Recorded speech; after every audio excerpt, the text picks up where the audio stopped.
মাটি, এই শহর, এই দুনিয়া শুধুমাত্র একজনের, আর সে কোনো ইনসান না। এই শহর আমার।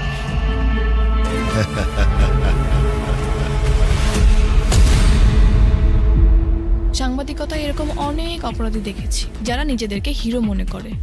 দিন শেষে আমরা সবাই তো এক একটা গল্পের চরিত্র।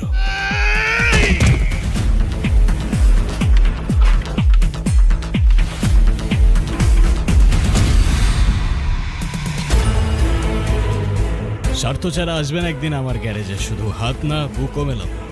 আমাদের এই দরবার মানুষের জন্য, কারোর ক্ষতি করি না আমরা। আপনি কি বলবেন বলছিলেন? এখানকার মানুষ সত্যিই আপনাকে খুব ভালোবাসে। মেয়েটার সাথে তোর বিয়ের কথা কবে পাকাপাকি করবি? এরকম কোনো ব্যাপার না। এই যুদ্ধক্ষেত্রে আমার একমাত্র ছায়া আমার মা। আমার আজানকে বুকে ফিরাই দিও আল্লাহ। সব শেষ হয়ে গেছে রে আলী।